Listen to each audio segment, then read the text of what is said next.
Esto es Comadre, un podcast a favor y en contra de la maternidad. Quiero ser sincera, no quiero... En este episodio vamos a hablar de educación sexual integral. Educación sexual integral.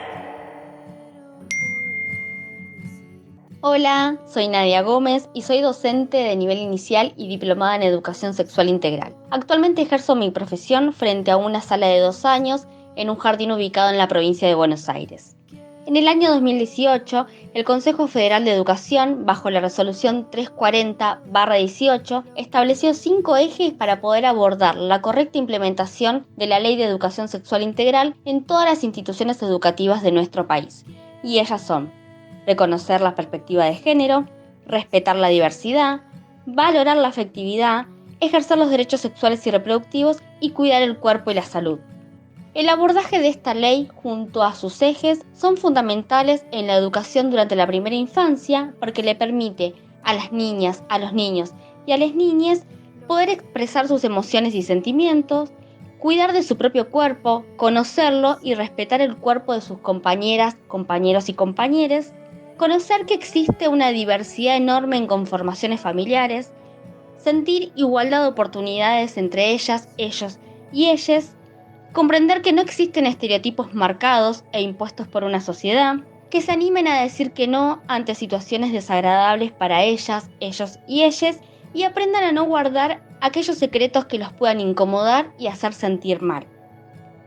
Si bien esta es una ley que exige su implementación en los ámbitos educativos, debemos entender que las infancias pertenecen a una sociedad, están insertas en una sociedad en donde no solo su familia y las instituciones educativas son responsables de su educación, sino que también participan de ellas amigos, amigas y amigas de la familia, vecinos, vecinas, vecines, alguna institución destinada al deporte o al arte, o aquellos espacios donde los adultos, las adultas y los adultos llevemos a participar a las infancias. Hola, mi nombre es Julia Santequia, soy psicóloga, sexóloga clínica y educadora sexual. Junto a Cecilia Borghetti coordinamos Sexología Actual, un equipo de atención sexológica, y somos autoras del libro de ESI, Yo Pregunto. Bueno, ¿qué enseñamos en nuestro workshop de ESI? Enseñamos un montón de conceptos y de conocimientos que nos van a servir para poder aplicar la educación sexual integral en casa, en el hogar. Cuando nuestros hijos e hijas nos hacen esas preguntas que no sabemos cómo responder, bueno, ahí te va a servir nuestro curso de ESI. Está apuntado a familias que tengan hijos o hijas de entre 0 y 13 años. Y abordamos un montón de temáticas: pubertad, autocuidado del cuerpo, la autoexploración en la infancia y en la adolescencia, la prevención del abuso sexual en la infancia. La educación sexual integral, implementada a través de la Ley de Educación Sexual Integral, colabora en lo que es desarticular situaciones de abuso sexual en la infancia, ya que niños y niñas, al recibir esta educación sexual, identifican que lo que están viviendo o vivieron fue una situación de abuso, y además, obviamente, contribuye a la prevención del abuso sexual en la infancia. Por eso es tan importante que se implemente en la casa, pero en las instituciones educativas. Por otro lado, todo lo que hace al autocuidado del cuerpo, al autoconocimiento, y más adelante puedan ser adolescentes y adultos que puedan vivir su sexualidad de manera sana, de manera segura, de manera cuidada y de manera placentera, porque esto también hay que decirlo y hay que incluirlo dentro de lo que es la educación sexual integral, ¿no? Poder asociar todo lo relacionado a la sexualidad con algo placentero, sin culpa. Bueno, todo esto es un gran avance. Uno de los mitos más importantes que tiene que ver con la educación sexual integral es esto de que si la implementamos, si les hablamos a ellos y a ellas de sexualidad, vamos a estar dándoles ideas, sobre sexo. Ellos no pensaban en sexo hasta que nos pusimos a hablar de este tema. Mi hijo, mi hija es muy inocente todavía, no piensa en eso, entonces si yo le hablo, le voy a dar ideas. La verdad que esto obviamente no es así, es un mito. Cuando estamos hablando de educación sexual integral, vamos a estar tratando de cuidarles, y esto es sumamente importante, y que puedan vivir su sexualidad de manera segura y cuidada. Hablar en función obviamente de la edad y del nivel de curiosidad de ese niño, niña o adolescente, ¿sí? Pero para esto vamos a tener que cotidianizar un poco la charla y el hablar para poder saber, bueno, qué sabe, qué no sabe, en qué está nuestro hijo o hija. Me parece sumamente importante saberlo y quedarnos tranquilos de que si hablamos de educación sexual integral no vamos a estar dando ideas, sino que vamos a estar dando un soporte y una plataforma de seguridad. Quiero poder decirte todo lo que pienso. Hola. Hola, hola. Bueno, estamos de nuevo acá en otro episodio de Comadre. Esta vuelta nos vamos a presentar nosotras y vamos a presentar a la invitada, porque nunca nos presentamos. Yo soy Vicky Viola y me encuentran en Instagram como V de Viola y en Comadre Podcast como @comadrepodcast. Muy bien. Yo soy Maki y me encuentran en Instagram como Maki Álvarez T. Y hoy tenemos una invitada especialista en ESI que vamos a dejar que se presente ella, ¿verdad? Bueno, yo soy Gabriela Larralde, soy escritora, guionista, docente y en los últimos años me especialicé en el cruce de diversidad y género en relación a la literatura, ¿no? Y ahí es donde entra la educación sexual integral. Y como ustedes, como la pata militante que siempre está en el feminismo, bueno, hace que esos cruces, ¿no? Se fortalezcan. Tengo que confesar antes de que empecemos con el episodio que soy muy fan de todos los contenidos de Gaby, porque está haciendo cosas para Paca Paca. ¿Estás atrás de Pechichi o no? De Petit. Sí. Yo le digo Pechichi porque en chiste le decimos Pechichi con Floro, que es un libro del bien para hablar de la dualidad del carácter. Y después es la escritora de La trama materna, que la hemos recomendado, me la han regalado, la tengo acá.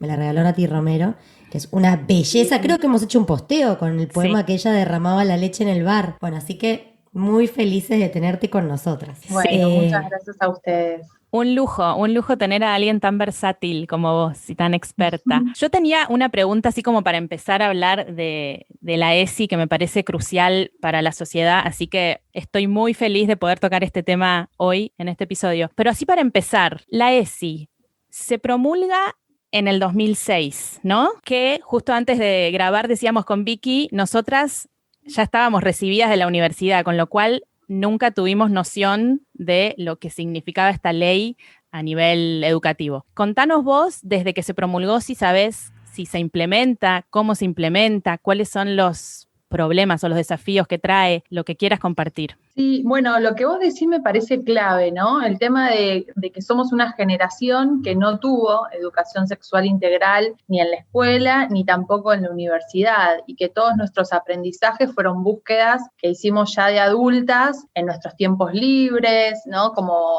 poniendo de nuestro dinero para capacitarnos, todo ese trabajo que hacen también muchas y muchos docentes, porque como todo política pública, la ley ESI o el programa de educación sexual integral tiene sus vaivenes, ¿no? Dependiendo de quién esté gobernando, dependiendo no solamente de un partido político, sino de adentro de ese partido político, cuánta voluntad hay, cuánto presupuesto hay para ello, ¿no? Y es como una larga cadena, ¿no? Podríamos pensar de un gobierno que toma la decisión política en 2006 de que esa ley que fue promulgada se implemente como una política pública. Y eso significa presupuesto, decisión política para que haya capacitaciones a los docentes, ¿no? Supervisiones de qué trabajo se está haciendo, compra de materiales, de libros, de enciclopedias, ¿no? Porque también lo que tenemos que entender es que cómo se va a aplicar una ley de educación sexual integral si no capacitamos antes a los docentes y a las docentes, ¿no? Entonces está esa cadena.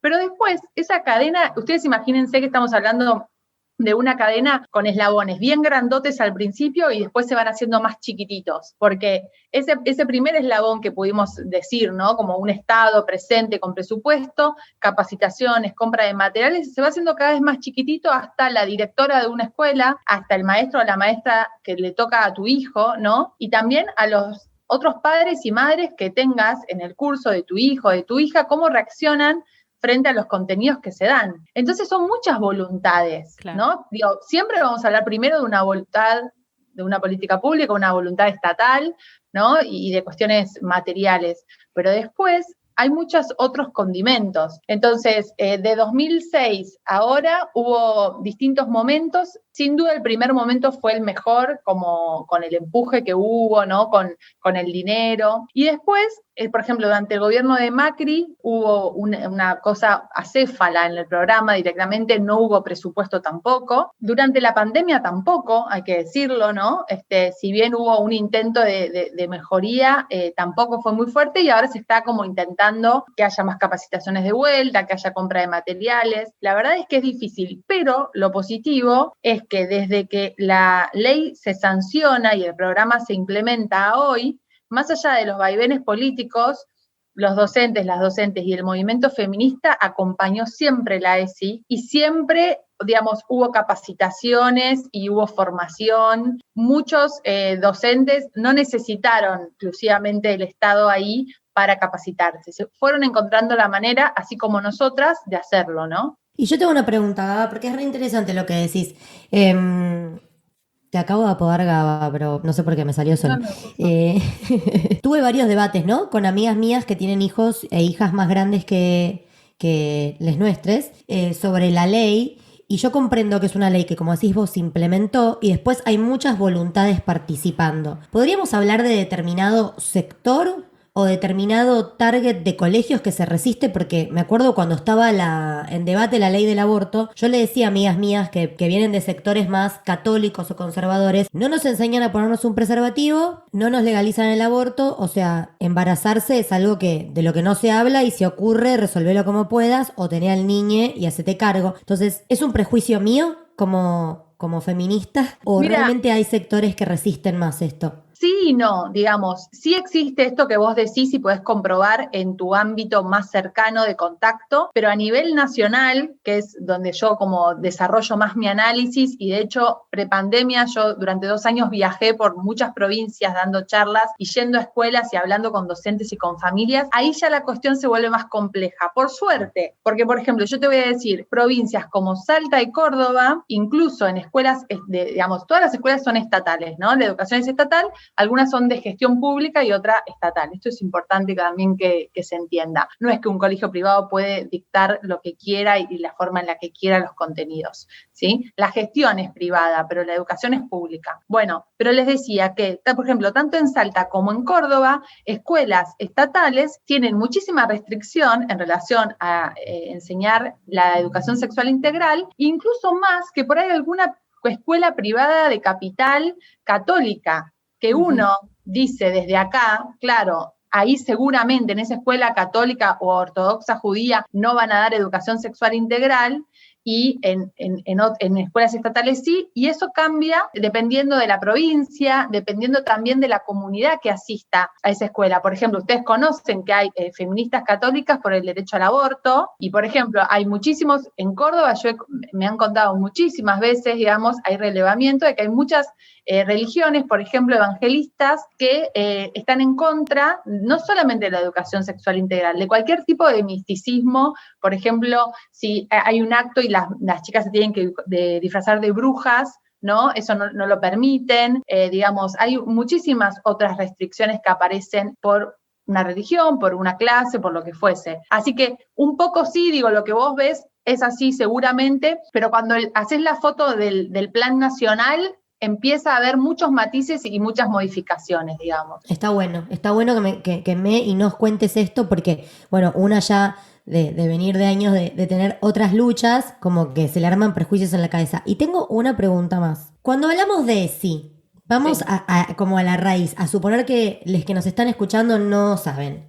Estamos hablando de la educación que tiene qué pilares, qué es lo que enfrentamos o qué desmontamos cuando implementamos la ESI. Bueno, lo primero que a mí me interesa siempre decir es que educación sexual en las escuelas existió siempre, siempre, siempre, siempre. Yo cuando me hice señorita, como se decía, cuando me vino por primera vez, me vino en el colegio.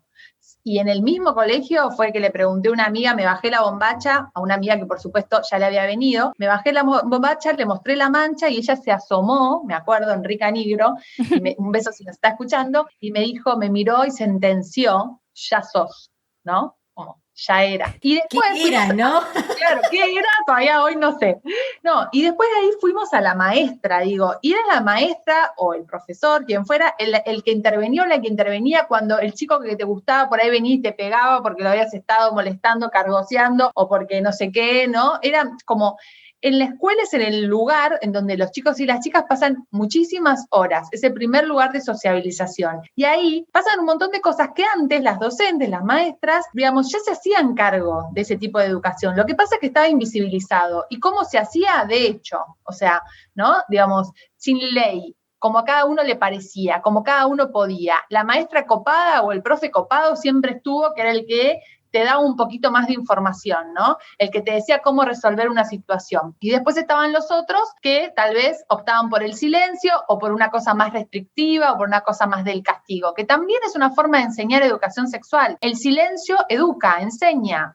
Si yo no hablo del tema, te estoy diciendo, de este tema no se habla, este tema da vergüenza, me da vergüenza a mí, te tiene que dar vergüenza a vos, lo llevamos al ostracismo, ¿no? Entonces, esto siempre existió. Lo que la ley viene a decir es, como esto existe de manera asistemática, torpe, como cada uno lo lleva adelante de manera desigual en todo el país, dependiendo también de, digamos, los estudios de cada docente, lo vamos a acomodar. Lo estoy diciendo de manera como muy simple, ¿no? Pero lo vamos a equilibrar. Entonces, vamos a decir, la educación sexual es... Aquí 2 puntos, la pregunta que me hacía Vicky antes, bueno, tiene que ver con el respeto por la diversidad, el conocimiento del cuerpo, ¿no? Tener una perspectiva de género cuando uno educa, cuando uno es educado y en tu propio recorrido, los tipos de familia y los tipos de crianzas que hay, ¿no? Los sentimientos, las emociones, poder tener en cuenta qué es lo que a uno le pasa, ¿no? Para cómo accionar. Y esto, digamos, de manera como muy simple, viene a atacar los grandes problemas que hoy tenemos como sociedad. Vendría a ser como una ley madre, ¿no? Porque, digamos, cuando vos hablas de ESI, hablas de que no haya más femicidios, de que no haya travesticismo, crímenes de odio, de que no haya discriminación, de que haya empatía, de que haya autoconocimiento, ¿no? De que haya, digamos, una situación adecuada para el desarrollo de las diversidades étnicas, culturales, geográficas. Por ejemplo, digamos, cuando uno dice diversidad, no está solamente hablando de que te puede tocar, ¿no? En tu curso, o qué sé yo, o vos podés ser una hija de 2 papás.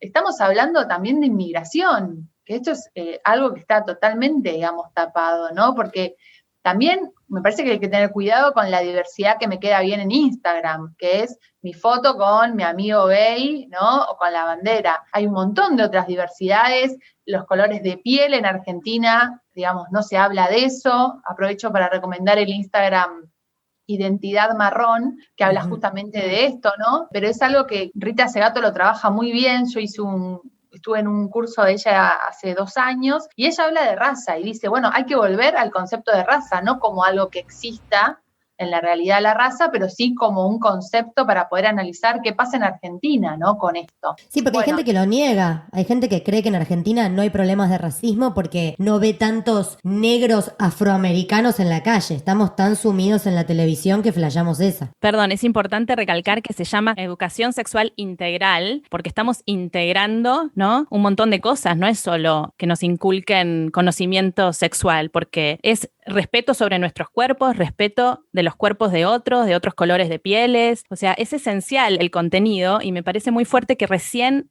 en el 2006 se reglamentó. O sea que todo lo que nosotras como alumnas, estudiantes recibimos fue educación sexual, porque como vos bien dijiste, todo era educación sexual, aunque no estuviera regulado.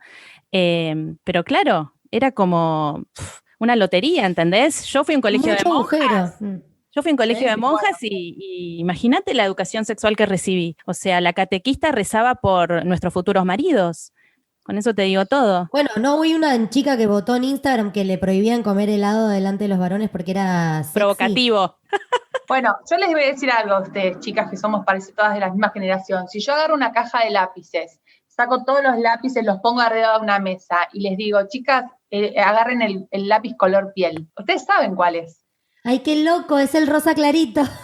En nuestra época era, ¿me pasás el lápiz? ¿Cuál? El color piel, porque nos habían enseñado que el color piel era ese y era únicamente Único. ese.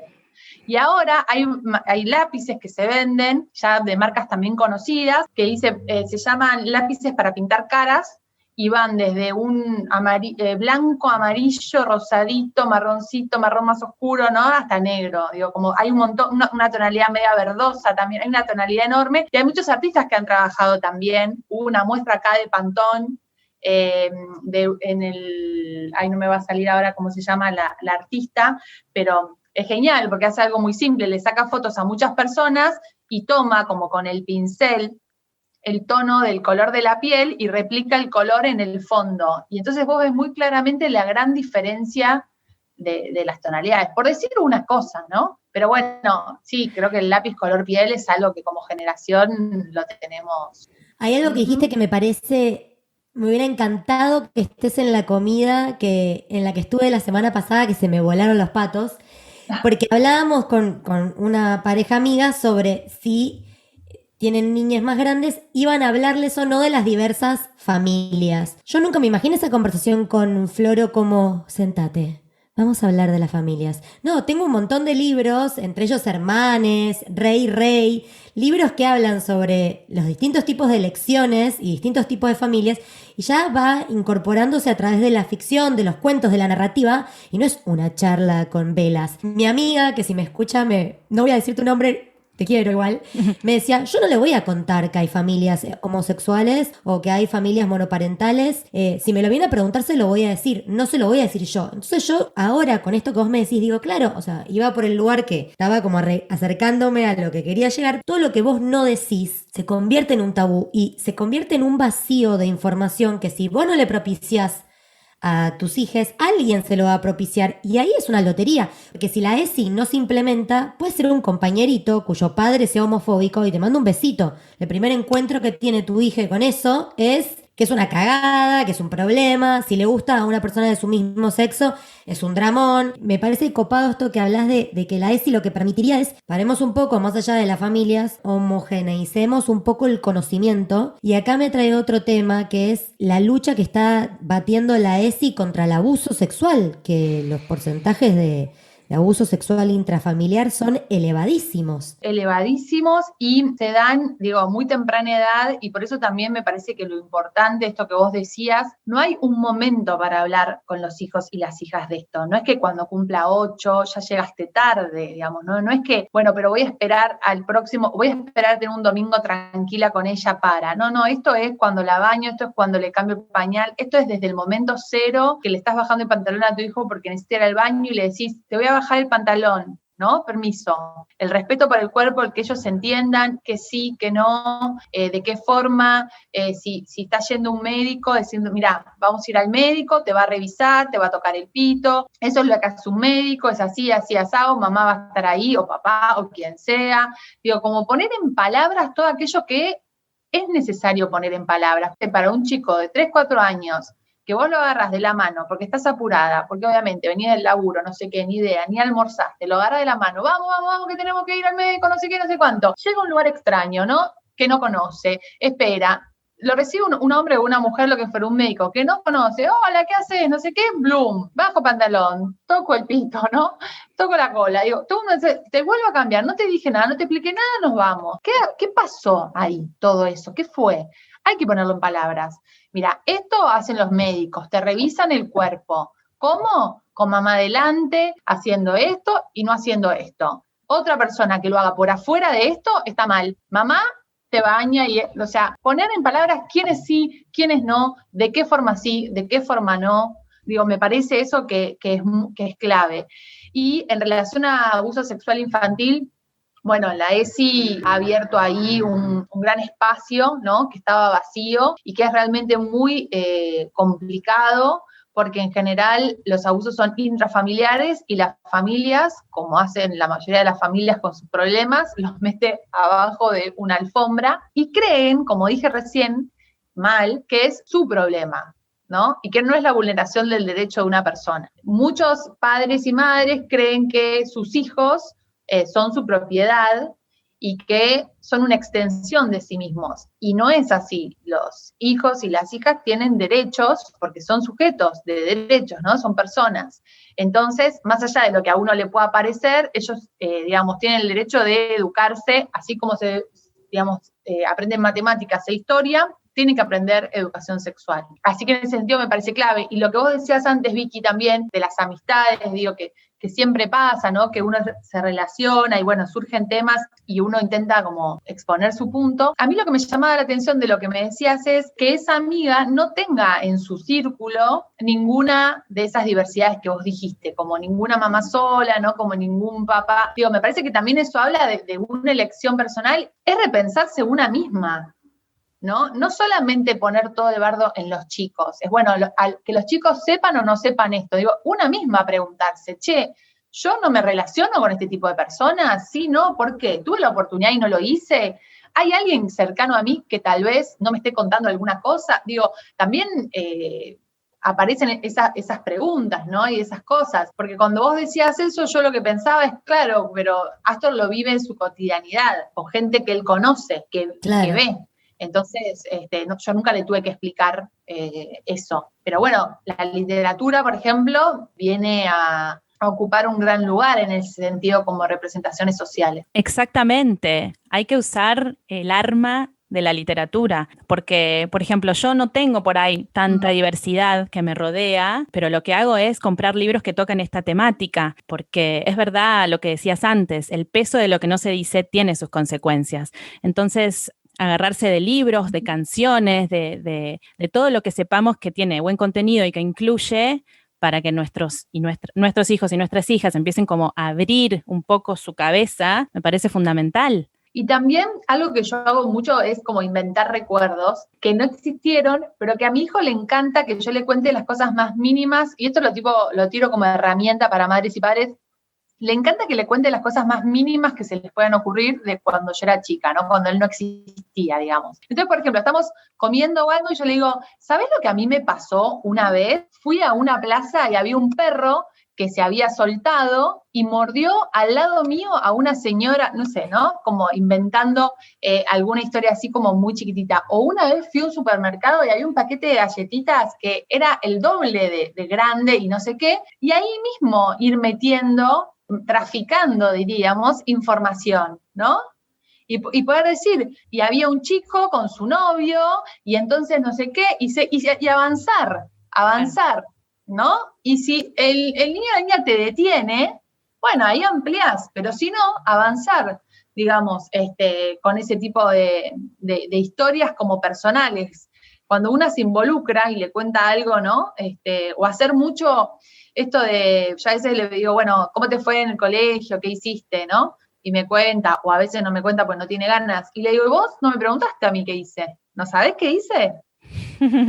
Y cuando era más chico le contaba historias delirantes de lo que hacía. Tipo, no, hoy tuve que ir a cazar un tigre, como delirantes. Y bueno, y ahora ya son más reales, pero también como que, bueno, le voy diciendo lo que yo también tengo ganas de que él conozca del mundo.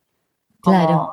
¿no? Como hay cosas que son lindas que ellos conozcan y tal vez desde nuestra voz es una manera como linda de establecer un diálogo, de ya estar hablando con ellos. Es que creo que eso es el mayor desafío. De lo que estás hablando es como el epicentro de la cuestión. Cuando la gente dice con mis hijos no te metas y que hay determinados temas de los que no quieren hablar, es porque ellos no quieren hablar de esos temas con ellos mismos. O con ellas mismas. Hay algo de esa limitación, esa antesala de no sé cómo estoy parada yo frente a cosas. Y a mí no me pasa con la diversidad, pero por ejemplo, el otro día me encontré en una situación como mamá. A mí me gusta mucho darle besos a Floro y Floro no le gusta dar besos, no le gusta que le den besos, le gusta dar besos cuando él tiene ganas. Bueno, como cualquier persona. Pasa que él presenta una resistencia mayor para la cara de galletita que tiene, ¿no? Entonces yo estoy aprendiendo como del respeto de ese límite, porque si yo no le enseño a él que su no tiene un valor, cómo después él va a darle entidad a ese no frente a cualquier peligro externo de cualquier otra persona que quiera cruzar ese límite. Entonces, cuando uno se va adentrando en la ESI y en un montón de cosas que se plantean en torno a la crianza respetuosa, te vas enfrentando con tus propios demonios. Y un desafío que se me presentó, además de ahora haberle hecho una promesa, la Pinky Promise, de que no le doy más besos si él no me deja, que es como una abstinencia de café, pero bueno. Está el tema de los secretos que salió el otro día, que estuve leyendo cosas que nos compartiste vos y que compartió Maki, que es un re tema. Floro tiene 3 y medio. Empezar a hablar con canticuénticos también lo acompañé, como de los secretos chiquitos. De hecho, salió de la canción. Escuchó la canción de los secretos y empezó a preguntarme cómo distinguirle entre el secreto lindo, que puede ser un regalito, una sorpresa para un pariente, y el secreto feo. Entonces, bueno, lo traigo acá porque... Bueno, yo experta. encontré también con el mismo tema, me parece que es un recontra tema, yo encontré como diferenciárselo con palabras, como que uno es sorpresa y otro es secreto, ¿no? Como que ahí es, porque también, viste, de golpe vienen del colegio y hay algo que, hoy hice algo pero no te lo puedo contar porque es un secreto. Digo, y una, viste, ya empieza a ponerse a transpirar diciendo, pará, ¿qué pasó? Entonces yo a veces le digo, bueno, hay cosas que no contamos porque son una sorpresa. Como que voy por ese lado porque es verdad que cuando son tan chiquitos, como que le pones la misma palabra y es tan abstracta, digamos, lo más difícil para los chiquitos son las palabras que son abstractas, ¿no?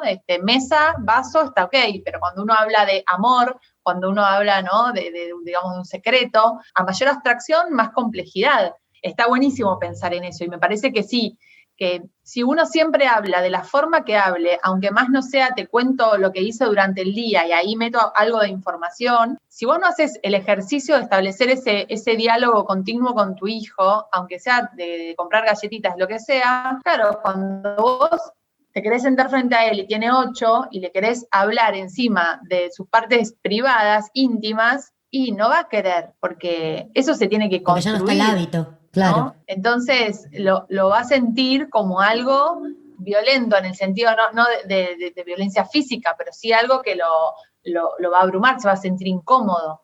Entonces, Sí. bueno, poder charlar todo eso. También para mí, como mamá de un varón, el desafío de que él pueda entender, que cuando alguien le dice que no, es no. Que no tiene que sumarse a chistes y bromas que se hacen entre los varones, porque ya, digamos, tiene 4 años y ya hay un grupito de varones, y el otro día molestaron a una nena. Entonces, digo, hay un montón de cosas que también se van dando en la dinámica de la escuela, que como dice Vicky, uno, digamos, no sabe, no conoce todas las familias, digamos, uno no sabe en esa lotería de quién tu hijo se hace amigo, cuando es tan chiquito sobre todo, ¿no? Y una misma, ¿no? El otro día yo hablaba con Floro de eso, porque él está con la velocidad y con que quiere ser veloz, y me di cuenta que le pregunté sobre sus compañeros, le pregunté sobre 2 compañeros, y él tiene 2 amiguitas, y en el vuelo me di cuenta y dije, no le pregunté si Claro. Reni y Lisa eran veloz. Entonces fue como, ¿y Reni? Mamá, Reni es re veloz, a veces me gana. Y le digo, y sí, como también una ir... Como que es eso el desafío, te vas deconstruyendo vos, o muchas veces que me da cosa hacer cosas, me da fiaca hacer algo porque es tipo abrir un tarro, levantar algo pesado, que digo, no, pedíle a papá que es fuerte. Y el otro día Fran me tiró el centro y me dijo, mamá también es fuerte, capaz ahora no puede, pero ella también tiene fuerza, como dejar de pensar la fuerza y la velocidad como cualquier atributo físico como propio de las masculinidades. Y también me lleva a pensar en el derecho como otro temón que se va construyendo, supongo que con el tiempo, es como el derecho al goce y al placer. No sé, Macu, ¿cuál fue tu experiencia o la tuya? Pero en torno a la educación sexual, propiamente dicha, a mí me vino siempre libre, me tiró unas toallitas por la cabeza, me habló de 2, 3 cosas y se fueron. Pasa que yo en mi casa tenía una re ESI, mi vieja era muy, muy ESI desde chica. Pero ustedes, ¿qué onda con eso? No, yo como les decía antes, fui a un colegio de monjas, solo de mujeres, con lo cual la educación sexual brilló por su ausencia. Obviamente que había un mensaje subliminal siempre de que tener relaciones sexuales antes del matrimonio era pecado. Una de las monjas nos llegó a decir que un matrimonio sin hijos era considerado nulo. Nunca Ay, me lo por voy a favor. olvidar, sí. Así que la verdad, bueno, y en mi casa, como es una familia bastante conservadora, tampoco se hablaba del tema, con lo cual lo mío fue más que nada prueba y error, televisión, películas, charlar con amigas o con hermanas de amigas más grandes que tenían por ahí 3 años más, ¿viste? Y tenían un poquito más de experiencia. Y después viajar y como eso, empezar a sentirme más libre, empezar a darme cuenta que el sexo no era algo malo, que si te gustaba alguien y pintaba tener relaciones estaba buenísimo, siempre que te cuidara, siempre que hubiera consentimiento, pero fue, la verdad, un laburo inmenso que hice por mi cuenta, te diría. No sé, Gaby, ¿cómo fue tu experiencia? Sí, bueno, mi experiencia es medio cliché, pero mi mamá, había una biblioteca en casa y yo me tiraba como siempre a mirar los libros y un día agarro uno que se llamaba Sexualidad Femenina. Y entonces como que lo abro así, no me acuerdo, era chica, todavía no leía bien, pero algo leía, o sea que debería tener 6. Y mi mamá vino y me dijo, no, bueno, ese libro no, y me sacó ese y me dio el de dónde venimos. ¿Se acuerdan? Sí. Sí, yo lo tuve. Y me dijo, bueno, léelo y si tenés alguna pregunta avísame. Y se fue. Así que fue genial. Me lo leí todo, después vino y me dijo, ¿tenés alguna pregunta? Que yo, no, le dije. Bueno, me dijo, cualquier cosa puedes hablar conmigo, una cosa así. Pero bueno, ella está como en el medio de una, jamás le hablaron, y ella, bueno, universitaria, arquitecta, corte progre, pero bueno, le daba para comprar el libro y meterlo en la biblioteca, pero no le daba por ahí para poder hablarlo así tan livianamente, tan libremente conmigo. Eso como el conocimiento, me acuerdo que fue una de las primeras que supo qué era y cómo se hacía y todo, y que llegué como al cole con esa información, y fue espectacular, ¿no? Como contarles a mis amigas la gran revelación de la vida. Y después jugábamos con las Barbies y todo eso, me acuerdo. Y después más a nivel personal, siempre tuve una cuestión que no sé de dónde, como creo que en mi casa había una cuestión muy libre con el cuerpo, con eso sí, tanto mi vieja como mi viejo que estaban separados, como que siempre había una naturalidad muy grande. Y así que bueno, en ese sentido como que nunca sentí mucha represión de vínculos y qué sé yo, tuve siempre novios como de muy chica y me gustaban chicos y no sé qué, y no sé, como que no, en ese sentido a nivel personal no. Pero bueno, sí, los conocimientos. Bueno, después me acuerdo, por ejemplo, que cuando me vino, mi vieja me llevó a una ginecóloga, entonces ahí ya me llevó la primera vez ella y después ya me dijo, bueno, puedes venir cuando quieras, me dio el teléfono que yo podía llamar y ir, al principio creo que me acompañaba ella y se quedaba afuera. Esas cosas están buenas, ¿no? Quedarse afuera, o sea, no entrar. Mi mamá hacía lo mismo. De hecho, yo ahora pienso con todo esto que contás, y me acuerdo que mi vieja en un momento se volvió como un epicentro de consulta. Había tanto agujero de data. Mi vieja me explicó, digamos, lo reproductivo cuando yo tenía 6, porque lo pregunté, vi las películas, de dónde venimos, leí los libros, había como mucho diálogo. Cuando menstrué por primera vez, hablamos sobre qué era eso, hablamos sobre cómo cuidarse. Cuando yo tuve relaciones por primera vez, lo hablé con mi mamá. En realidad, es muy trash. Mi mamá llegó a casa y me enganchó en pelotas con mi novio de esa época. Yo en ese momento todavía no tenía relaciones, estaba en todo como lo que mal llamado previa, porque ahora sé que en realidad sí era sexo, pero sin penetración. Y ahí le dije a mi hija, te prometo que cuando haya penetración, te lo voy a contar. Y fuimos juntos a la ginecóloga, pude tomar las pastillas circulaban en casa, de hecho me hacían acordar mi mamá y mi novio del momento, me hacían llamadito a las 9 de la noche, que era el horario, hasta que incorporé la rutina. Pero me acuerdo de mi vieja atendiendo llamadas de amigas mías porque sospechaban que tenían un honguito, un herpes, cosas. Y ahora que soy madre, digo, qué tristeza me daría que Florentino sienta que hablar con la madre de alguien más es mejor o más viable que hablar conmigo. Lo viviría como un fracaso enorme. Pero eso me lleva a una duda, que también la debatíamos la otra noche con este grupo de amigues, que es ¿cuánto compartimos con nuestros hijos? Lo que ellos quieren saber, ¿dónde está el límite? Porque yo ya, por ejemplo, le conté, o sea, Floro preguntándome, porque siempre me dice dónde estaba él en las anécdotas que yo cuento, que él no estaba, todavía no entiende, tipo, que no existía, como que le agarra como, ¿cómo que no existía? Entonces, el otro día le expliqué, bueno, estabas en la panza y me preguntó cómo llegó a la panza y le mostré como un video tipo película del espermatozoide y todo este Big Bang que sucede. No entendió tanto, le pareció como divertido, pero después me pregunté, ¿hice bien? ¿Debería habilitar cuando él ¿cuándo es el momento de abrir el juego a la emocionalidad? Porque el sexo no es solo reproductivo, también es placer y goce. Ujú. Y ahí me agarra como... Sí, yo creo que es siguiéndolos a ellos, ¿no? Lo que ellos pregunten. Digo, me parece que no hay que contestar de más, sobre todo con esto de lo reproductivo, ¿no? O del goce, digamos. Cuando tiene que ver con abuso sexual infantil, por ejemplo, yo soy partidaria de hablar aunque no pregunten. De hablar siempre y hablar mucho de eso, ¿no? Pero después lo otro me parece que ellos mismos van preguntando y uno va viendo con respuestas, ¿no? Como más simples que tal vez alcanzan. Y cuando no alcanzan, preguntan más y uno complejiza un poco más. Y cuando eso no alcanza, complejiza un poco más. Y vas como siguiendo, ¿no? En mi caso también, al principio no entendía que él podía no existir. Ahora le divierte como saber quiénes éramos antes de él, ¿no? Y bueno, y después también sí, me hizo preguntas y qué sé yo, y yo le fui como diciendo, sí, mirá, sobre todo aparte también desde esto, desde cómo uno lo dice, ¿no? Yo tenía ganas de ser mamá y papá tenía ganas de ser papá, teníamos ganas de traerte al mundo, ¿no? Como también esta idea bueno, de que también la maternidad es un deseo. No, como no es que pasó o que la gente que cuando se ama tiene hijos, ¿no? Porque también yo me acuerdo mucho de ese discurso cuando yo era chica. Bueno, las parejas cuando se aman mucho tienen un hijo, ¿no? Y bueno, el deseo... No es tan lineal, hay gente que se ama y no puede, y hay gente que puede y no se ama. Claro.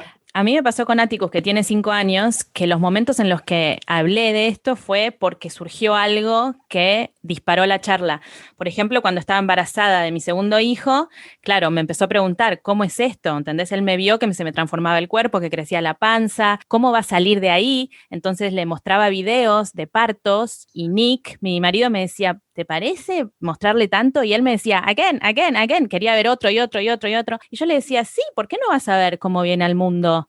Cómo vienen al mundo. Y estaba emocionadísimo y le encantó ver como eso, el nacimiento de una persona. Y después me pasó en el colegio que una de las maestras me dijo que quería hablar conmigo porque lo había encontrado a él y a 2 amiguitos como desnudos, o sea, la parte de abajo, mostrándose entre ellos el pito. Y él tenía 3 años, yo me puse toda roja, dije, ay, te pido disculpas, no sé, no sabía qué hacer, y me dijo, no te preocupes, es uno de los amiguitos, es como que tiene antecedentes y es el que siempre está pidiéndole a los otros que le muestren sus genitales. Y yo me quedé como un poco helada porque no supe cómo reaccionar, pero no quería demostrarle a él que yo estaba preocupada, porque para él no fue un mambo, él fue como, sí, toma, hermano, te muestro, ni idea. Pero yo lo que le quise decir es, trata de que no sean públicos. Estas son tus partes privadas, pero tampoco quería como cargarlo a él con el miedo de, no sé,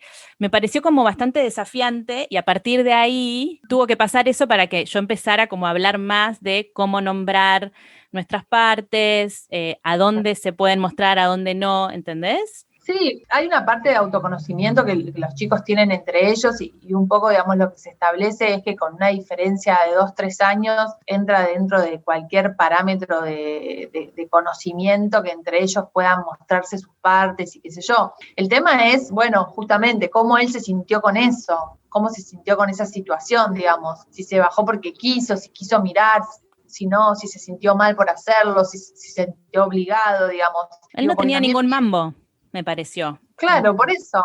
Claro, bueno, digo, ustedes también, yo por lo menos recontra autoconocimiento con mis amigas. Digo, como hubo 1000 situaciones con amigas mías en distintas edades, de mostrarnos, de tocarnos, de besarnos, de explorar. Generalmente estás más por ahí con tu género cerca, en espacios, ¿no? Como privados, solos, y depende de la edad, bueno, depende de los comportamientos, ¿no? Obviamente, no va a ser lo mismo.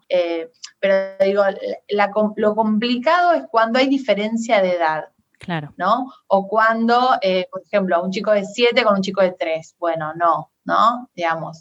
O cuando tu hijo se sintió mal o cuando hubo alguna situación, ¿no? O específicamente qué es lo que pasó, ¿no? Yo creo. Bueno, nada, y después cada caso es muy particular, ¿viste? También habrá que ver por qué este nene está pidiendo ver Sí. Porque a esa edad todavía lo erótico, digamos, es autoerótico. Los niños que tienen erotismo en todas las edades, en esa edad, el erotismo lo tienen consigo mismo. Claro, autoexploración.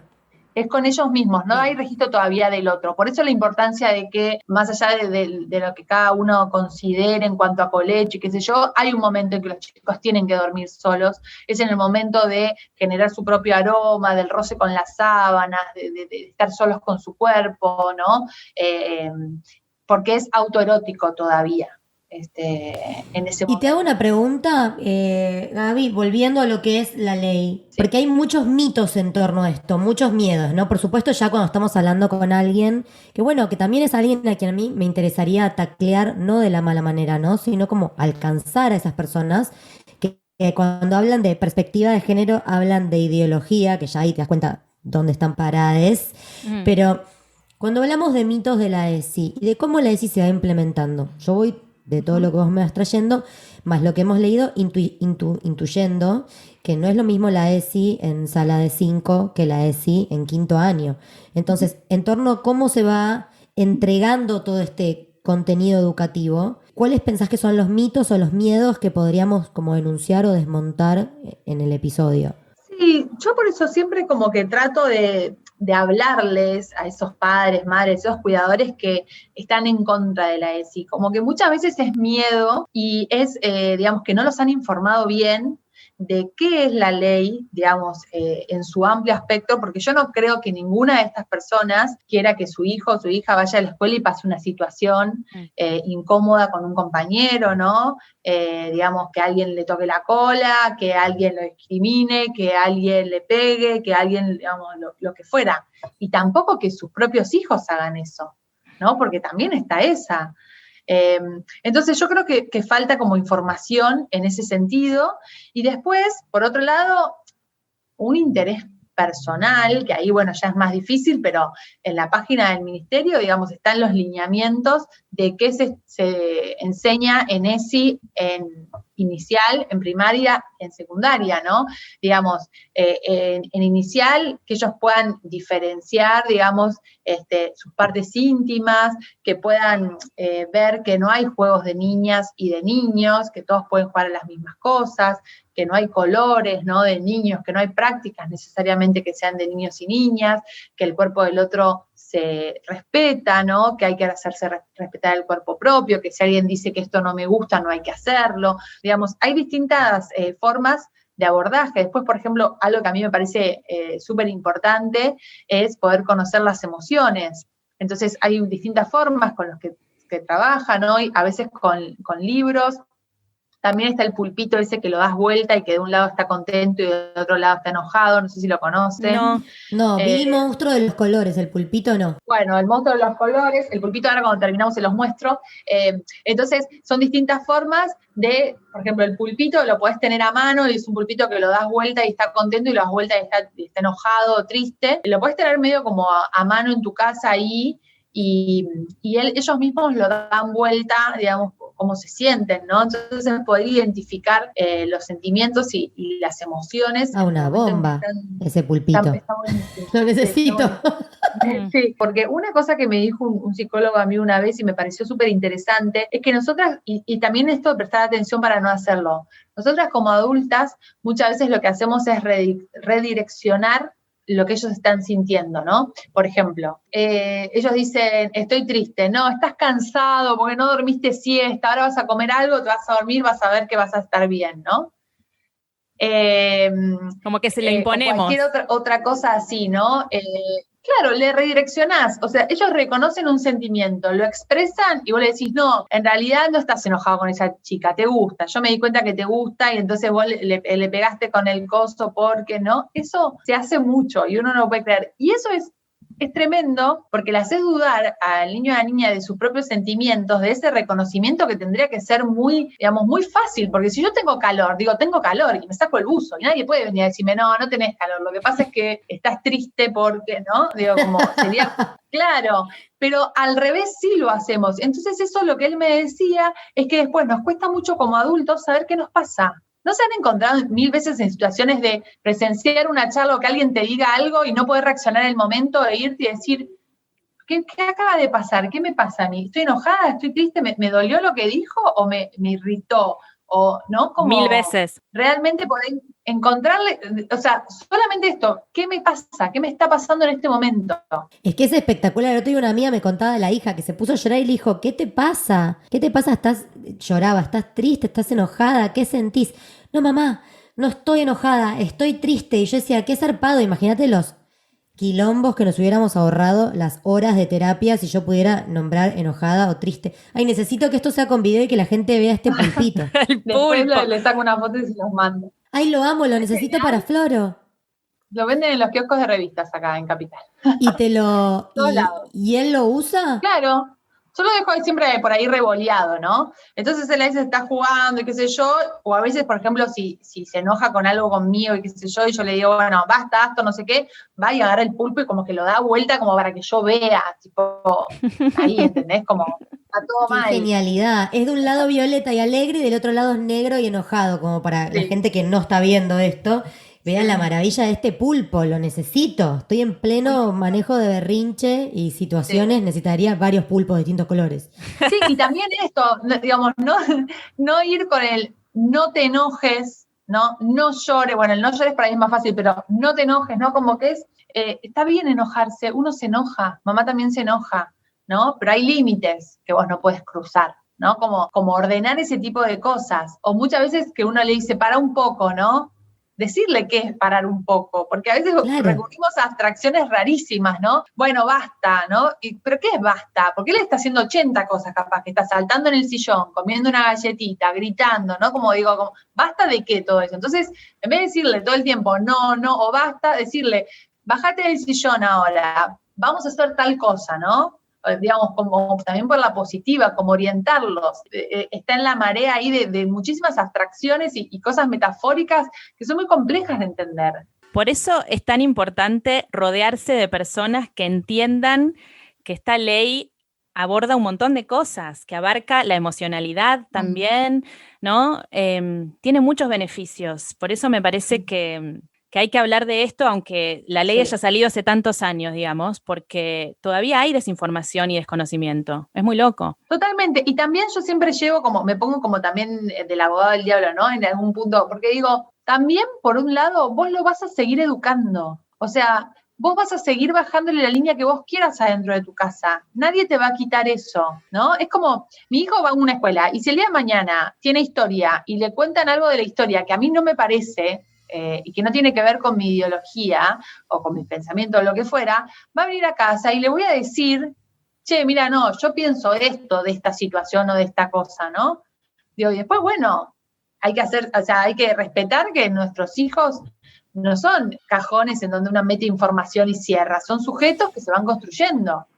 No, es que a mí todo esto que me decís a mí me da tranquilidad. A mí pensar que va a haber una institución con personas capacitadas, que además tienen la vocación de la enseñanza, porque de todo lo que estuvimos charlando recién, creo que la cagué 10 veces esta semana nada más, con las emociones, con cómo manejo, Dios mío, o sea, terapia, obvio, pero bueno, ya lo sabíamos desde que lo parí, pero digo, a mí me da una tranquilidad inmensa saber que va a haber gente acompañando, que mis hijes, en este caso mi hijo, pueda enunciar sus emociones, conectar con su propio cuerpo, distinguir un secreto de una sorpresa, saber lo que es el abuso, después poder ponerse un preservativo. Yo digo, es un milagro que la gente de nuestra generación, o sea, voy a achicarlo más, que más amigas mías no hayan quedado embarazadas y hayan tenido que recurrir a un aborto. Cómo los varones de la época de los 90 aprendió a ponerse un forro y a dejarle el globito con aire, es un milagro leve el Espíritu Santo, porque ¿quién nos explicó? Yo veía toda la polémica de los pitos de madera. Primero hice las cuentas y no me parecieron tan caros, digo, estaban todos rajándose las vestiduras y digo, gastamos guita mucho más grande por cosas menos importantes. Nadie habló de las vulvas, que era otro debate interesante porque también hubo compra de vulvas, y digo, ¿por qué tanto enojo con que se le enseñe a alguien a ponerse un preservativo? Sale mucho más barato el pito de madera que las infinidad de como intervenciones y cosas que vienen después si alguien no se sabe poner un preservativo. Digo, como que hay que empezar como a empujar de a poco todas estas cosas. Sí, y después también lo que vos decías de, bueno, la pifié 1000 veces y qué sé yo, a mí me parece que nosotros también tenemos que ser una generación que podamos encarnar la madre imperfecta. O sea, que podamos sacarnos esa idea que arrastraron nuestras madres de la mamá perfecta. Mi mamá era perfecta, o sea, perfecta, ¿entendés? O sea, pudo salir a la esfera de lo laboral, arquitecta, pero después volvía a casa y era también la que cocinaba. Yo me acuerdo de días que cocinaba un plato distinto para cada uno. O sea, la demencialidad. Primer plato, plato y postre, tipo restaurante, ¿entendés? Y a veces platos distintos. Digo, después pudo irse aflojando, ¿no? Pero digo, también que ellos vean que nos equivocamos y que podemos pedir perdón y que podemos decir, mira, esto no sé bien cómo es, siempre desde un lugar de darles seguridad y mostrarles cuáles son los límites, pero también, digo, desde un lugar más humano para con nosotras mismas. Hay una amiga mía dice algo que a mí me parece genial, que es, hay que tener al primer hijo, dice ella, porque tiene un varón, y después volverlo a tener al mismo. Yo le digo a mi marido, tratémonos como si fuéramos segundos maridos. O sea, Claro, tipo claro. segundo matrimonio, ¿viste? Que le ponen como otra onda, ya están de vuelta, no rompen los huevos. Como, bueno, y en torno a, acá tenemos como dos, bueno, yo tengo como dos mentes hermosas frente a mí, porque Maki lee una cantidad de libros que no es real. En torno a material para acercarle a nuestras y nuestros oyentes. ¿Qué podemos leer? ¿Leer nosotros o leerles a los chicos y chicas? Un Nosotras. poquito de cada cosa. Ambos. Bueno, yo recomiendo los manuales de ESI, digamos, del ministerio, los recomiendo porque son cortitos, porque tienen ilustraciones, porque son textos fáciles y porque son los mismos que los chicos van a tener en la escuela. Entonces también de alguna forma es como hablar el mismo idioma, saber más o menos en qué están, eso está bueno. Después hay una guía que también sacó Leandro, que es similar, digamos, en cuanto al espíritu, a la mía, que sacó Leandro Kahn, que es el encargado de comunicación de la Fundación, no me sale ahora el nombre del HIV. ¿Huésped? Huésped, muchas gracias. Leandro Kahn, que es el hijo del infectólogo que fundó Huésped, ellos tienen una guía bastante actualizada, que está muy buena. Yo recomendaría eso. Ahora sacaron un manual nuevo de sexualidades también, que tendría que rastrear el nombre y pasárselos para que lo puedan poner por ahí en la publicación. Y después, para niños y niñas, dependiendo la edad, voy a hacer un mini popurrí, si les parece. Hoy hablamos de Rey y Rey, que me parece un libro que es divino, para inicial, o sea, para chicos y chicas de jardín y preescolar. Después también, para esa edad, está El vestido de mamá, de Dani Umpi, que también me parece que es muy lindo. El hombre extremadamente fuerte, también. Después también para la misma edad hay unas reversiones de Rapunzel y Caperucita que se consiguen en librerías y son piolas, digo, también para ir a un lugar conocido con un poquito de cambios, para quien quiera ir un poquito más despacio. Ya para nivel primario, me parecen interesantes el libro de cuentos de María Teresa Andrueto, que se llama El anillo encantado. Ese es un libro precioso. Para secundarias es muy interesante Una delgada línea rosa, de Annalisa Estrada, que es una italiana, que habla sobre embarazo adolescente no deseado. También Me enamoré de una vegetariana, de Patricia Kolenikov, que son dos chicas en el secundario que se enamoran. También es genial. Hay uno que se llama Esta es mía, que es de una chica que hace su transición de género y entra a una escuela nueva, y bueno, todo lo que pasa con ella cuando conoce un grupo nuevo de chicos y de chicas. ¿En tu libro están todos recopilados o Sí. no, Gaby? Sí, sí. Decinos el título. Diversidad y género en la escuela. Se llama el libro, es una guía, ESI, y yo ahí lo que hice es tomar los ejes de la ley y replicarlos en mi libro como capítulos. Entonces, los explico brevemente y después doy recomendaciones de lecturas. Y más allá de los libros particulares de los que yo hablo, lo que trato de hacer es como mostrar un tipo de lectura, un cruce desde la perspectiva de género y diversidad para que puedas leer cualquier libro que tengas en tu casa. Porque a veces No podés por ahí comprar los libros que yo estoy diciendo, o no los conseguís, o no tenés el dinero, o vivís en otro país, o lo que fuese. Entonces también sirve como una idea de cómo leer varias de las cosas que dijimos, ¿no? Y no solamente leer a nivel texto, sino también a nivel imagen. Cuando vas a comprar un libro a una librería y lo abrís, y ves los colores de piel, y ves las distintas cuestiones, por ejemplo, que yo siempre miro, ¿no? Durante mucho tiempo los padres siempre eran más altos que las madres, ¿no? Los colores eran siempre estos colores de piel claritos, todos los personajes son de talla, digamos, delgada. ¿Qué pasa con qué están haciendo los personajes, ¿no?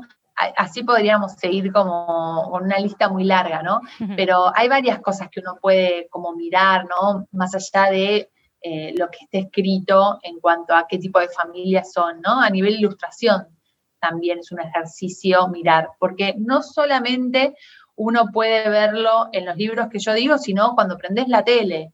Y podés hablar de abuso sexual infantil viendo Coco, ¿no? Como el otro día estábamos viendo por no sé cuántas veces ya la película Coco, y vieron que está este personaje de la Cruz, que es malo, pero que todo el mundo lo aplaude y lo idolatra, ¿no? Sí. Entonces yo le preguntaba a Astor eso, le digo, ¿qué pensás? ¿Es bueno o es malo él? Y me decía, no, es bueno, porque toda la gente lo aplaude y lo quiere, y su cumpleaños tiene mucha gente. Y como empezar a ahondar en eso, ¿no? Como que yo lo relacionaba en su momento cuando salió Coco con la escritura de Monzón, ¿no? Y cómo cómo mostrar un personaje que era a la vez alabado, ¿no? Y súper popular, y mostrar el otro costado, porque si no también caemos en crear estos personajes que el malo es un malo de película, ¿no? Como que es malo, pero además parece malo y hace cosas de malo 24 horas. Como sin dualidades, y la realidad es que después esos personajes no son los de la vida real. Los de la vida real son mucho más complejos y más difíciles de que los chicos los puedan descubrir, porque puede ser un hombre o un profe o una profesora divina que te regaló un chupetín y que no sé qué, y hizo algo que está mal. Entonces, Para evitar la dualidad, amo a Petit. Lo vuelvo a traer porque amo. Como que le permitió a Floro comprender que, bueno, que a veces hace cosas que no están buenas, pero que intrínsecamente se puede ser bueno a pesar de eso. Es muy bueno ese libro. ¿Y vos, Macu? Mira, yo tengo algunos libros para niñeces, como para hackear estereotipos de género. Vos vas a saber mejor que yo, Gaby, pero bueno, anoté un par. Uno se llama Yo Pregunto, que es el que vos compraste, Vicky, de Julia, no me sale el apellido, pero fue nuestra invitada del inicio, que en Instagram la encuentran como Sexología Actual. De hecho, ella hace workshops para mapadres y gente interesada en el tema. Otro libro es Mi papá con delantal, es de Magela de Marco, y después literatura / ensayo, como para que leamos nosotres, se me ocurre Primera Persona, el libro de Margarita García Roballo, que ya lo he recomendado más de una vez. Dentro de ese libro está el ensayo Educación Sexual, que es un folletín adolescente en el que ella cuenta su despertar sexual y lo que fue la educación que recibió en Colombia en un colegio del Opus Dei, así que imagínense, es glorioso el relato. Y después, Mamá quiero ser feminista, que es un libro de Carmen G. de la Cueva, una escritora española que cuenta su infancia en un pueblo de provincia y cómo no se hablaba del tema y cómo ella fue muy autodidacta y autoexplorativa para abrirse camino, no solo a nivel sexual, a nivel intelectual también. Es buenísimo. Y por último, el libro El fin del amor de Tamara Tenenbaum, que habla mucho también de educación sexual. Es brillante ella y se crió en un entorno judío ortodoxo, entonces también tiene data interesante. Claro. No acredito lo que tenemos para leer y ver. Vamos a tener que hacer 11.000 posteos porque entre lo que tiró Gaby y esto, estamos como... La serie Sex Education me parece que es imperdible. Está en Netflix. No sé si la vieron, pero toca todos los temas en relación a la sexualidad y a la emocionalidad. Sí. Y por último, me parece que está bueno recomendar el podcast Cuentos Feroces de Yumi Gauto, que estuvo en nuestro episodio de Crianza Respetuosa, que es un podcast para niñeces en donde los cuentos clásicos son reversionados con perspectiva de género. Bueno, mucho para ver, mucho para leer. Gaby, mil gracias. Podríamos hablar 800 horas de todo lo que nos trajiste a la mesa, interesantísimo. Una vez más nos deconstruimos nosotras con este episodio. Gracias por la invitación, por hacerte el hueco y los malabares con todo lo que haces y tus dos niñes para estar aquí.